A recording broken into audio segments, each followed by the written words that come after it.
Hello friends, welcome back to my channel knowledge gain by Pooja blog. और आज पढ़ेंगे editorial section Hindi section में खाद्य प्रसंस्करण क्षेत्र की चुनौतियां। यह है जनसत्ता न्यूज़पेपर। कोविड-19 की चुनौतियों के बीच किसानों और ग्रामीण भारत की आमदनी में वृद्धि करने और रोजगार के नए अवसरों के सृजन के मद्देनज़र भारत में खाद्य प्रसंस्करण उद्योग की अहमियत बढ़ गई है। लेकिन समस्या यह है कि खाद्य प्रसंस्करण क्षेत्र के समक्ष कई चुनौतियां हैं। कटाई के बाद फसलों की भारी बर्बादी से देश जहां एक और बड़ी मात्रा में कृषि उपज से वंचित रह जाता है, वहीं दूसरी ओर इसे उपजाने में इस्तेमाल होने वाले खाद, बीज, बिजली, पानी और अन्य नकद खर्चों के साथ साथ किसानों की मेहनत का एक बड़ा भाग व्यर्थ चला जाता है। अतएव खाद्य प्रसंस्करण क्षेत्र को प्राथमिकता के साथ नया परिवेश देने की ज़रूरत है ताकि उपज की बर्बादी रुक सके। देश के खाद्य बाजार में खाद्य प्रसंस्करण उद्योग की भागीदारी 32% है। यह देश का सबसे बड़ा औद्योगिक क्षेत्र है। कोविड-19 के बीच भी भारत में कृषि क्षेत्र का बेहतर प्रदर्शन पाया गया है। भारत स्तर पर कृषि और कृषि उत्पादों का प्रमुख उत्पादक देश है। दुनिया में भारत सबसे बड़ा दूध उत्पादक देश तो पहले ही बन चुका है। गेहूं और फलों के उत्पादन के मामले में भारत दुनिया में दूसरे स्थान पर और सब्जियों के उत्पादन में तीसरे स्थान पर है।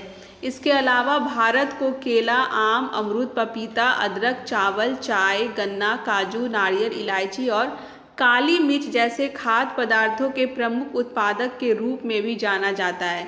देश के कुल निर्यात में खाद्य प्रसंस्करण क्षेत्र का हिस्सा करीब 13% है।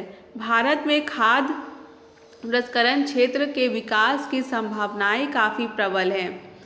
एक रिपोर्ट के मुताबिक वर्ष 2024 तक भारत के खाद्य प्रसंस्करण क्षेत्र में 33 अरब डॉलर के नए निवेश और 90 लाख नए रोजगार अवसर सृजित होने की संभावनाएं हैं। नीति आयोग ने भारत की ग्रामीण अर्थव्यवस्था में संरचनात्मक बदलाव और रोजगार वृद्धि नामक रिपोर्ट में कहा कि देश में किसानों को फसल के अच्छे मूल्य के लिए सीधे कारखानों से जोड़ें और ग्रामीण क्षेत्रों में रोजगार वृद्धि के लिए खाद्य प्रसंस्करण सबसे उपयुक्त क्षेत्र है। भारत में खाद्य प्रसंस्करण के तहत 5 क्षेत्र हैं: डेयरी क्षेत्र, फल और सब्जी प्रसंस्करण, अनाज का प्रसंस्करण, मांस, मछली और एवं पोल्ट्री प्रसंस्करण और उपभोक्ता वस्तुएं, पैकेट बंद खाद्य और पेय पदार्थ। इन पांचों क्षेत्रों में भारत के पास बहुत अच्छे कृषि आधार हैं, लेकिन खाद्य प्रसंस्करण उद्योग के मामले में भारत बहुत पीछे है। भारत में खाद्य उत्पादन के प्रसंस्करण का स्तर विश्व के अन्य देशों की तुलना में बहुत कम है।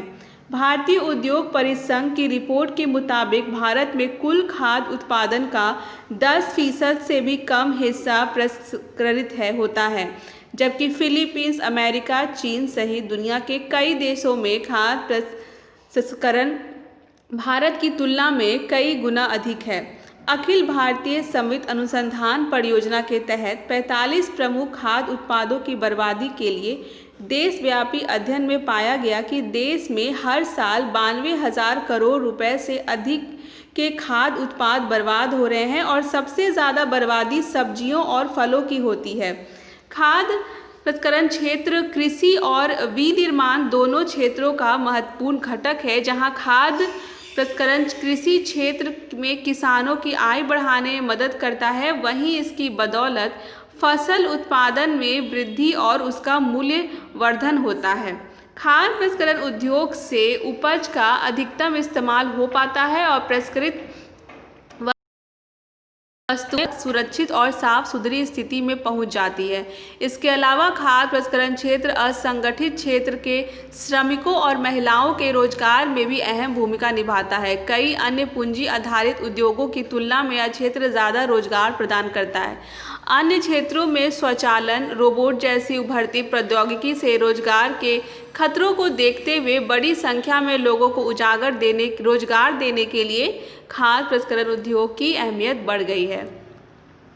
और लास्ट में पढ़ लेते हैं, छोटे कृषि प्रसंस्करण उद्योगों से जुड़े किसानों के लिए कम अवधि वाली नकदी सुविधा बढ़ाई जानी चाहिए।